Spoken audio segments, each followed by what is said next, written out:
start recording. Excellent. All right. Now, what we want to do here is we have a column chart with us. On top of this chart, we want to show another visual. But because that visual is going to come on top of this current visual, we want to make another page. And if you notice, I'm simply going to call this page my tooltip.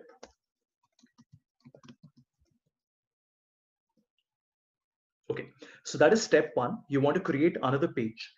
But if you notice, this page is very large. It's a 16 by 9. And of course, we don't want to have a page of an equal size coming on top of the first one. So there are three changes that you will have to make. Step number one, you will have to go to formatting.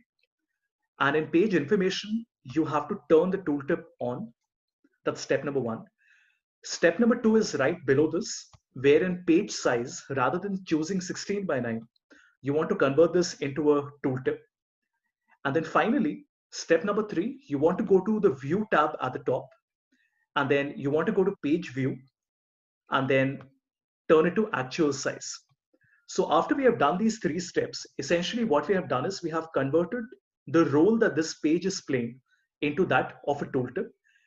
And also we have reduced the size of the page so that it can come on top of another page.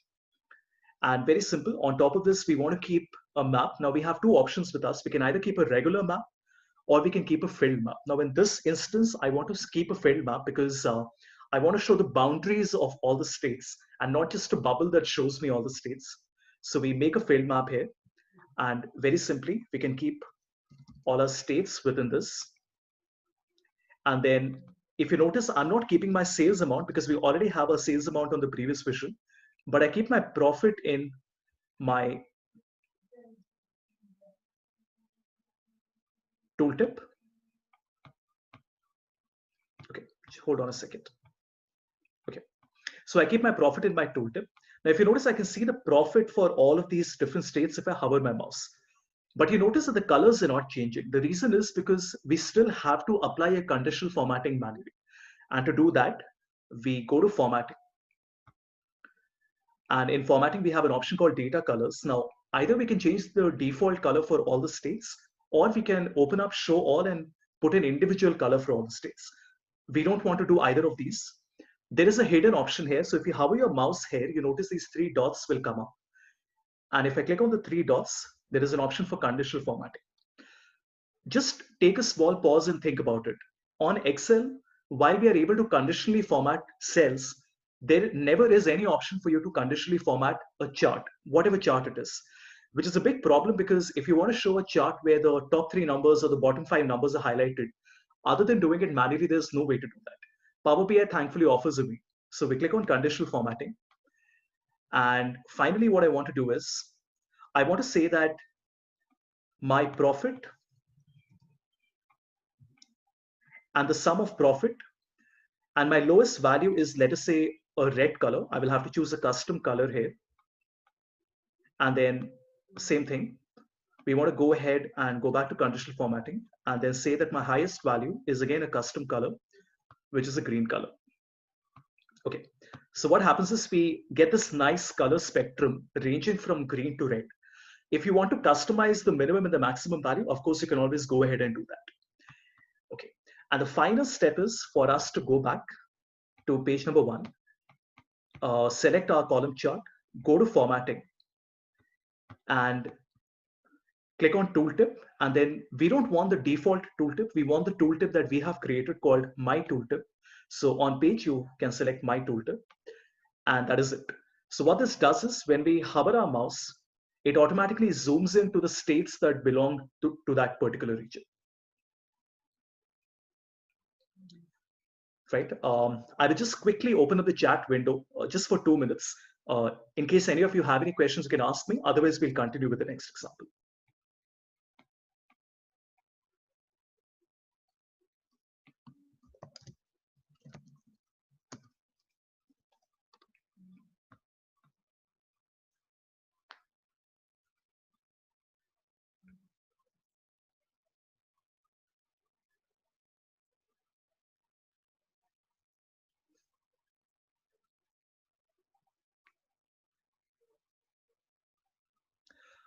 Anybody, any questions whatsoever?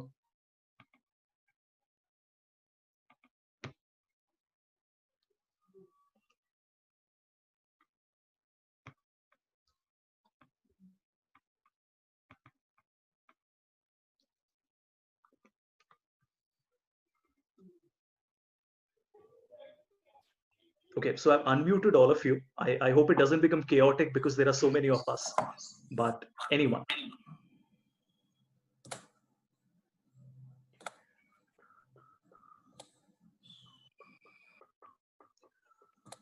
Shashank, is there any question you would like to ask?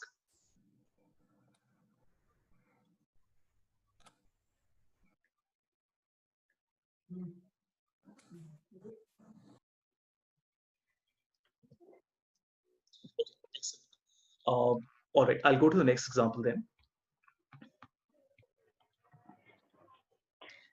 Okay, now this is the third example, and I'll quickly have to mute everybody. All right. Okay. Now, just look at this example. Now, what we are doing here is, I have a working hypothesis where I say that if I look at the top 10 states in the United States, and this is sales by volume that I'm talking about, so we're looking at top line sales. I want to verify whether these top 10 states are also profitable for the business or not. As you can see here, California is my biggest state among all the 49 states that I have. The problem is that the profit margin for California is only 16%, which is a bad sign because my largest state cannot have a lower profit than average. Similarly, you notice if you look at Michigan, now Michigan is a very tiny region for me, but despite being the smallest state, it has a 32% profit margin.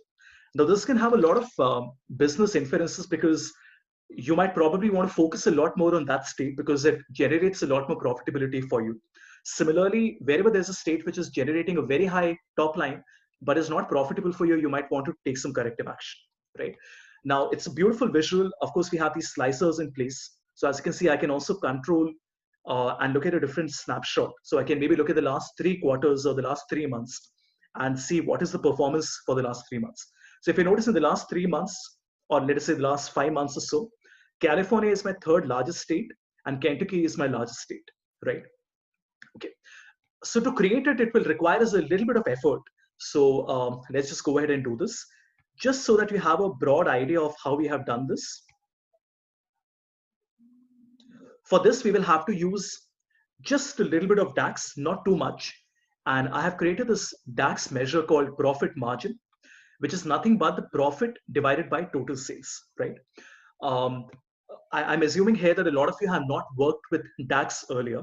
So just a quick understanding of what DAX is. So DAX queries essentially are the model on the basis of which Power BI calculations are arrived at. They're called data analysis expressions. They're very, very similar to Excel, but they're 100 times more powerful than Excel. And when I show you the result, you will see how similar and close it is to Excel. So what I want to do is, again, the first thing is I want to select my states and then put it on the visual, convert this into a column chart. I'll make this a little larger. And then inside this, we want to also keep our sales value, which comes in value. Okay.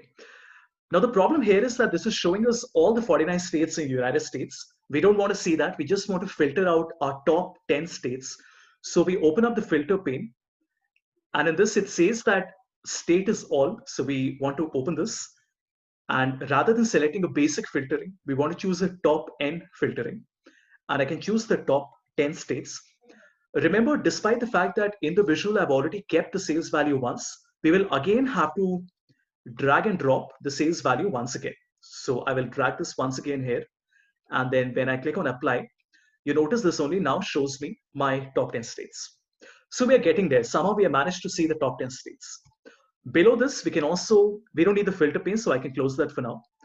I can also make a slicer. And inside the slicer, we want to see a range of all the dates. So we can put our order date inside this. And of course, both of these are automatically connected. So I can manipulate the slicer, and obviously the column chart also changes. Okay, now let's look at the final step. Now, the final thing I want to do is I want to look at the profit margin. Now, on Excel, it's very simple. You will simply take the profit divided by the total sales and you will get the profit margin. Now, doing it in Power BI is a little more difficult because we can't really see the data with us right now. So what we want to do is, anywhere you can right click and there's an option called a new measure. Think of a measure as creating a new column in your data set. Remember, we are not actually creating a column in our raw data. We are creating, let's say, I mean, a, I mean, a column that is temporarily created only on our Power BI report. So I click on new measure, and exactly like Excel, you notice that we have a formula bar where it says what is the measure we want to create. Now, when I say I want to find my profit margin, a lot of you would be thinking, why can't we simply write profit divided by sales? Now you notice it is not working. The reason is because a measure will not allow you to select an entire column just like this, which means if I write sheet 1, which is, if you notice, my sheet name is called sales data. So if I write sales data, that is also not working, which is very strange, right? So the trick here is you have to first give an aggregation. That means you have to give some function, which I want to write as a sum. And then inside the sum, we have an option to choose any of the columns we want. And here we want to say a sum of profit, right? So I want to say profit. Also remember that the column name needs to have a parent. Now, because my column is a part of the sales data query, hence the sales data name will also have to be put alongside. And very simple, we want to now divide this by the sum of my sales amount. Okay, excellent. And once we press enter, a lot of you would wonder, but where is the result? Now remember, this is a column that we have created on the fly. So the result of a measure cannot be seen just like that. If you really want to see the result of a measure, you can make a card. And inside the card, you can put your measure that you created. So I put my profit margin inside. And you notice it tells you the profit margin is 0.12. Obviously, you would want to change this into a percentage. So let me do that. I can select profit margin and then select my measure tools at the top. And then I can also change this to a percentage. So I get 12.47%, which is the average profit margin if I look at all the 49 states across all the regions across the entire country. The final thing we want to do is inside the same visual, we also want to show the profit margin. So very nicely, we can now select our profit margin. Now remember, if you put the profit margin in value, it will not really make a lot of sense because now it is creating a stat column chart where the sales and profit margin can be seen one on top of each other, which really does not make any sense. Now, usually a lot of you would want to make a line and column chart. So we can do that. We can make a line and stat column chart. And now if you notice, we can simply select our profit margin and then put it in my line value. And if you notice, we get this. Okay, now what is happening here? If I look at California, California is my largest state across the last 4 years of sales. It is giving me 457,000. And the profit margin that it is earning on an average is 16.69%. But if you see here, there are certain states, for example, Washington and Michigan, that might be smaller in size, but they have a significantly larger profit margin. And this is exactly what we want to present to the client as a business inference. And the final step that I like to usually perform is to click on the 3 dots. And then rather than sorting the data as per the sales volume, we want to sort the data by the profit margin in a descending order. So this gives us a very good perspective because if you're looking at a correlation, and one would assume that a larger region should also be more profitable for you because it is going to contribute better to the bottom line. You notice that that validation does not hold true. There are a lot of regions that are very large, for example, California, which has a not a very low, but a fairly smaller or let's say mediocre profit margin. Right. Of course, we can click on formatting and we can go to data label and add these numbers to make the numbers appear on the screen. But I hope you get the general idea. So a couple of things we have done. We have created a measure called profit margin. We have added the measure as well as sales to my line and stat column. And then finally, we have sorted the data, not as per the sales volume, but as per the profit margin. Right. And before you ask your queries, I just want to add another element to this. So again, I want to create a tooltip. So same thing, page information, I want to turn the tooltip on. And I will just call this my top 5 customers, right? This is very cool. Just watch this. And then page size becomes a tooltip. And then finally, the third step is on view. I want to make sure that my actual size is selected. Okay, now watch. I make a table in which I want to keep my sales amount. I also want to keep my profit margin. And finally, I want to keep my customer name. Now, again, I know what you're thinking. We don't want to see all the customers here. So very smartly, we can now open up our filter pane. And inside this, we will not select all our customers, but we can select a top N where we only choose our top 5 customers as per our sales amount. Okay, now see what this does. Now, right now it is telling me that if I look at sales across the 4 years, then cumulatively, Sean Miller is my largest customer who does 25,000 for me, which is a very, very large number.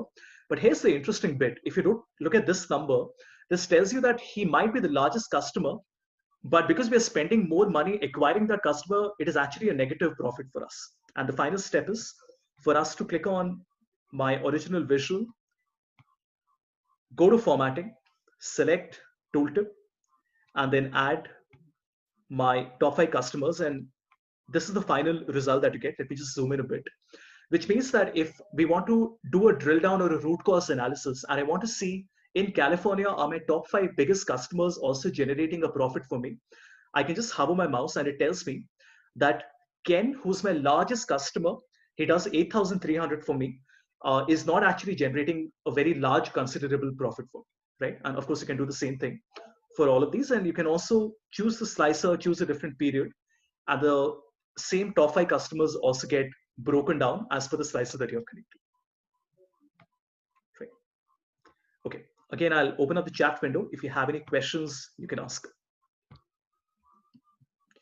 Okay, so how do we remove sync between the card and the graph visual, or any two visuals for that matter? Okay, so this is a quick question for everyone. You can't see the chat window, so I'm not sure if you can. I think you can. But the question is, if I've created two visuals, I sometimes might not want two of them to interact. So I'll give you a simple example. I'm making a column chart with my region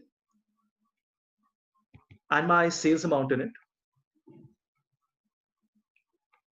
Okay, and I want to simply copy and paste this so we get one more. And below this, we want to create a slicer that has my order date in it. Now, obviously, if I move my order date, needless to say, both the visuals will interact with the slicer that I've selected. Now, what we want to do here is we want to remove the syncing. For example, we want the slicer to only interact with the first one, not with the second one. To do this, what we want to do is we want to select the slicer and at the top select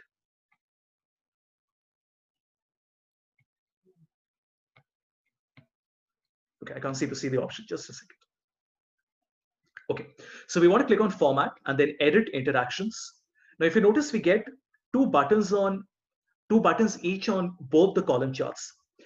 The first one says filter, the second one says none. If you notice, both my first stack column chart and my second stack column chart is set to filter by default. What we want to do is on the second one, we want to convert it into none. And if I close my edit interaction, now you notice that when I move my slicer, only the first one is changed, while the second one continues to show me the total sales for all the regions across all the 4 years, right? So very simple to do, but remember, you will always have to do this on a one-on-one basis because by default, Power BI assumes that all the visuals have to be interlinked with each other. Right? I hope that answers your question. Right? Excellent. Any other question, anyone? Okay, you're welcome. Anything else on the visual that I just created before this? So I showed you a tooltip, I showed you a measure, and I showed you a line and stack column chart.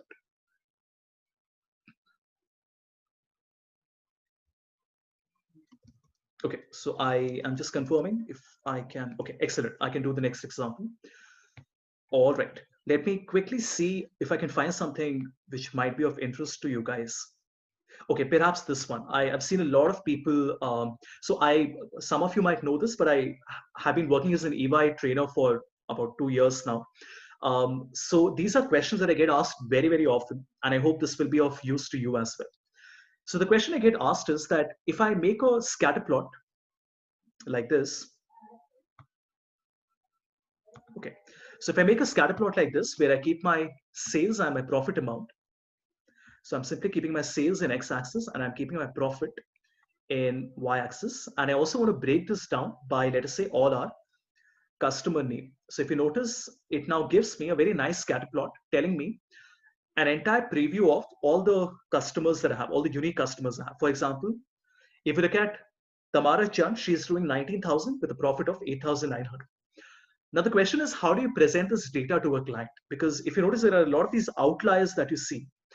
Now, assuming you want to take some business action or you want to do a customer segmentation so that you can have different marketing activities for all of these different customer clusters, it's very simple to do. I can click on the three dots, and Power BI has an inbuilt tool to do automatic clustering. So I can click on automatically find clusters. Now there are two options here. Either you can define the number of clusters you want. So for example, if the company tells you, the client tells you, we want 5 discrete clusters of customers, you can always give it a number of your choice, or you can set it to auto. For now, I'm going to keep it at 5. And when I press OK, very smartly, what it does is it will break down all my unique customers into 5 different clusters. And this is very nice because now the business is able to understand, if you look at all these customers in cluster 4, these are all the guys who are at a negative profit. So they're not earning any profit for the company and they are at low sales, right? Similarly, all the orange, which is cluster 3, are guys who are at high profit and high sales. And similarly, these are the guys who are at low profit and low sales. And the best part here is that once these clusters are created like this, because a cluster has been created as a field inside your list of fields, you can now use it for other visuals as well. For example, I can now make another pie chart where I keep my automatic clusters and I can break this down by my sales value. And this allows me to tell it that all the customers who come in cluster 3, which remember, if you look at cluster number 3 here, cluster 3 are the high profit, high sales. So if you look at cluster 3 here, cluster 3 is generating 5% of your total sales for you, right? So something which is very, very useful. Very similar to this is something called the hex bin cluster. I won't cover this right now because it's very, very similar to this one. This is how it looks like. It looks a little better. And the idea here is that if you look at any one of these hexagonal bins, in the hexagonal bins, it also tells you how many customers are within that bin, which is called the density here. This is not an inbuilt visual. So if you want to download it, remember, you can go to custom visuals and you can download this one. This is called the Hexbin scatterplot. It's a free visual. You can download it free of cost. And again, see how nice this looks. If I change my sales range, or if I choose a different business segment, then my Hexbin scatterplot will also change accordingly. Right. Okay. The next thing I want to show you is something I use all the time. This is called the trellis chart. We're using a visual called the infographic designer. Absolutely brilliant. And I'm sure that a lot of you at Big Four and even at consulting firms use this a lot. Now, these are trellis charts, which are nothing but a grid of small charts that have been grouped together, something like this. I'm sure that all of you at some point would have used these. Now, remember, creating something like this on Excel is a nightmare because you literally have to create multiple charts and then align all of them together. Creating this on Power BI is much, much simpler. So I want to start off by downloading a custom visual. This is okay. Now, this is called the infographic designer. And very interestingly, the infographic designer, you notice, is somebody just joined in. Okay. All right. So remember the infographic designer, which I can't seem to find. Okay. The infographic designer is also a Microsoft visual. So if you notice, it has been created by Microsoft. And for whatever reason, they have chosen not to put it as a part of the default visual, but you have to download it separately. So I click on add. Excellent. And now how this works is, think of the infographic designer as a pivot table for charts, which means that you can manipulate it by dragging and swapping between the rows and columns. But rather than only looking at numbers, you can actually have a micro chart within each of these cells. For example, let's start very simply.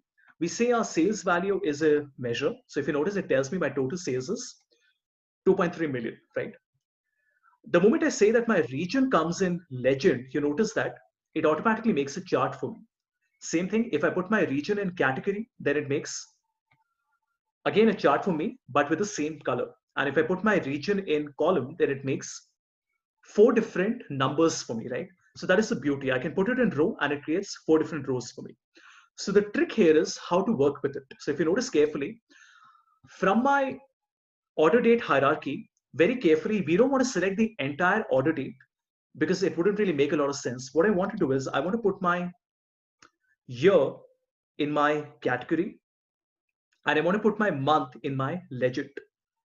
So if you notice what we have done is I have created 4 columns here. And if you notice, each of these columns is denoting one entire year. And every year can be broken down into 12 months. Those are the 12 colors that you see. And then you also have 4 rows here, which is denoting 4 different regions. Now, this gives us a wealth of information because if you're looking at any seasonality, this allows you to, even at one glance, find out that for Central and East region, the month of September is always the highest. And also, if you notice in East, November is number 1 and September is number 2. So if you notice, you can find out patterns, you can find out seasonalities, and also compare everything at the same time. Right? And it's a lot of fun to play with. So if you go to formatting, you notice there are different types of charts that you can select. So there are 3 different options available. So you can choose between a column and a bar chart or a line chart. And you can have a lot of fun with this. Right? Right? Any questions on this? I think somebody put something on the chat window. Let me just quickly check that. What was the criteria you used to create clusters? A very good question. I don't have an answer to that, so I will have to quickly search for this. So these are clusters that you create in Power BI. And I think it uses a k-means clustering, but I will still double check. Okay. So what it does is,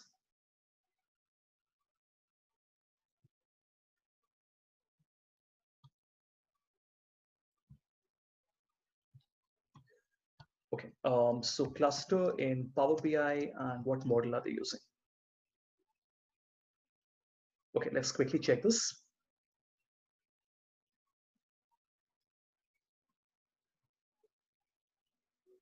Okay, I can't seem to find this at the moment. What I'll do is I'll share the link with you. If you're not able to find a good answer, just drop me a line later and I'll just search for it and come back to you.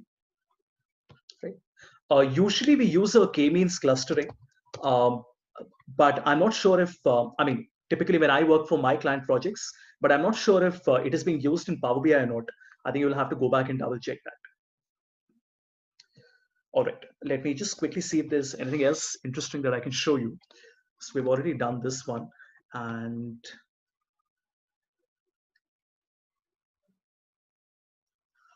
okay, another visual that I always teach in trainings, some of you hopefully will not have done this earlier. So very quickly coming back to my dashboard. So this is an AI tool, which is a part of Power BI, which is very simple. It's called Q&A. It was only added a couple of months back. What the Q&A does is it allows you to ask a question in natural language. So what it does is you can tell it, show me sales, and it will show the entire sales value to you. So it tells you the total sales is 2 million. If you say total sales, let's say by region, then it shows you all the regions. If you say by state, it shows you all the states. And if you tell it as a map, then it shows you all the states as a map. Now, there is a lot of nuance to this. For example, if you want to exclude a state from the analysis, then you can say, except California, and then it will exclude that one skewed data point or that outlier from your data set. Also, if you say for 2015, then it filters your data to only show you that one particular year, 2015. And the best part is that once you've asked a question like this and you create, let us say, another slicer for my order date perhaps, or let's say my, I don't know, my business, let's say my region. Now the slicer is also going to interact with the Q&A that you have created. So I can click on the region and that will also interact with this. And the best part is at any point, if the client wants to maybe not look at the sales, but want to look at the profit, he can simply come back here and he can change this sales to profit, and then everything changes on the fly, right? Extremely handy. Because it's a very new visual that has been added, what I've seen is that there is very little documentation available on this. I mean, at least there's very little good documentation. So there's a lot of hidden trial that you will have to go through. I think all of us have been doing that. But my clients really, really love this, because my client like the fact that they don't have to call me every single time to make that small change, and they can change their own questions and build their own queries on the fly.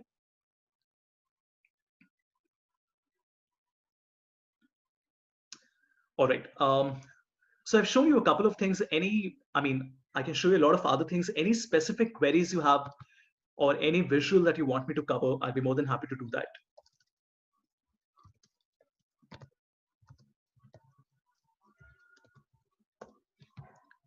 Right, I'm just going to unmute so that you can ask your questions.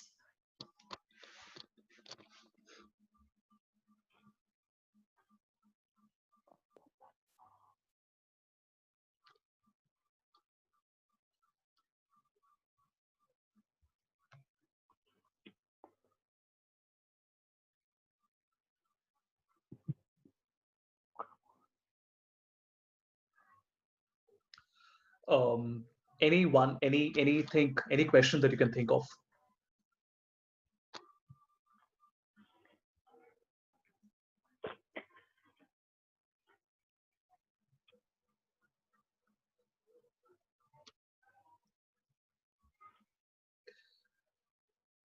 All right, Shashank, is there anything you would like to ask? I'm not sure if it's still connected. Oh, you are connected, but I'm not sure why you're muted. I think you're muted on your end.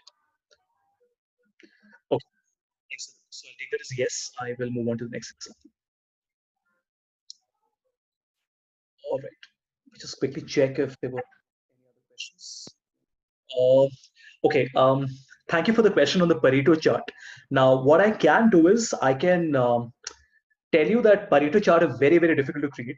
I already have a live example with me, something like this. But just to share with you, creating a Pareto chart on Excel is so simple. But creating a Pareto chart on Power BI is going to require you to do a lot of effort.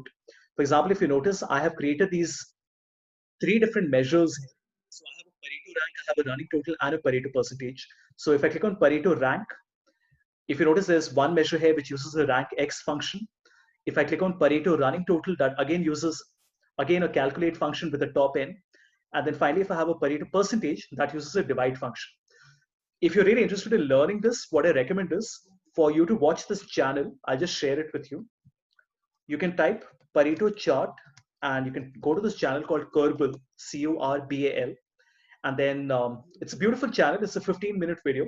And she will explain to you how the Pareto charts are created. I'll just share this link with you. But do remember, even following her steps are fairly difficult. It's quite a complicated example. But this is the best resource to learn it.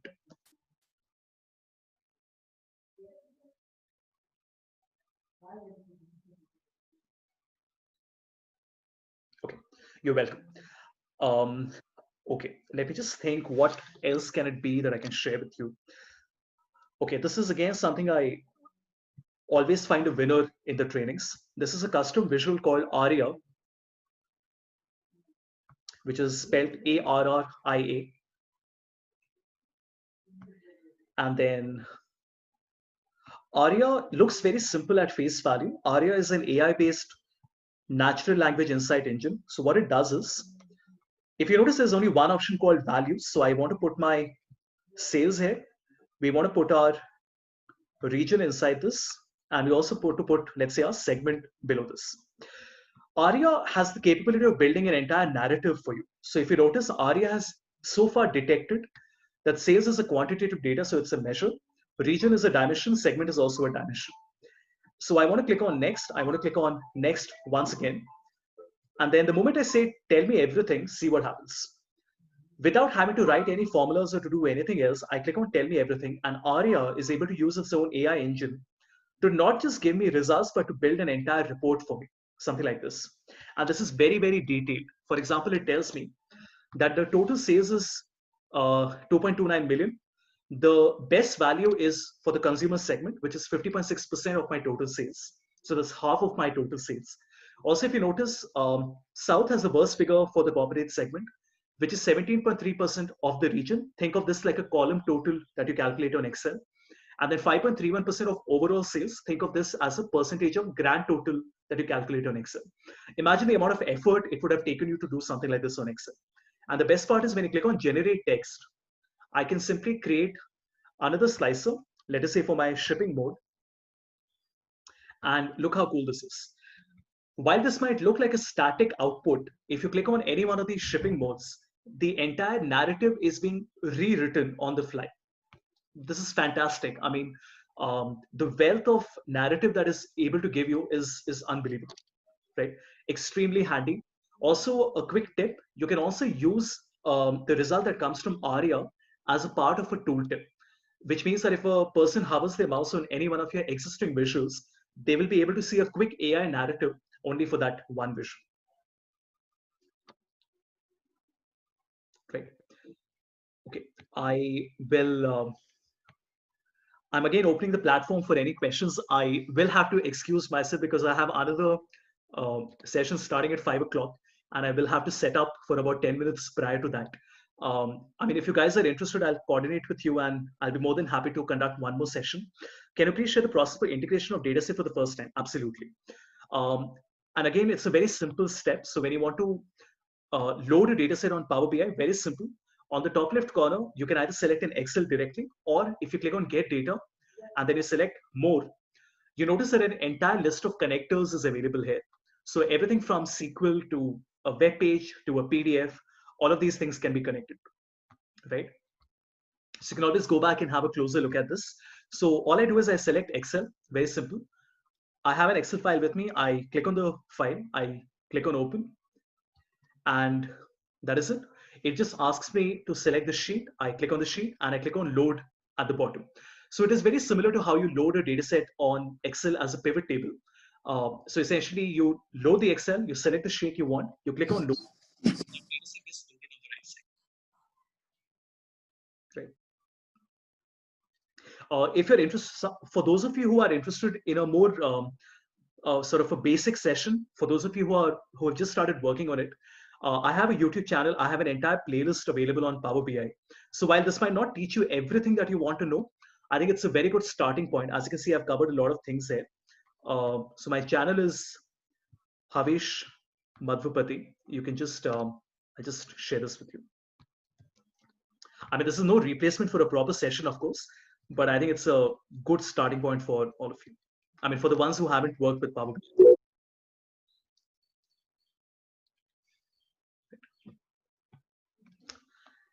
Excellent. So I will be sharing my details with you. If you have any questions, you can reach out to me at havish@havishanconsulting.com. Any queries, you can either route it through your managers or you can reach out to me directly.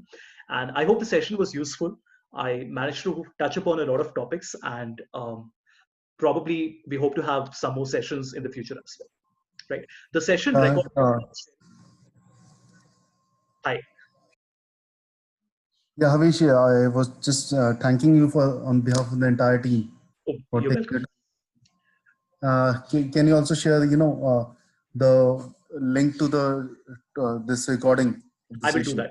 I will. The recording takes about 5 minutes to save, so in another 10 minutes, I'll share that with you. That would be great.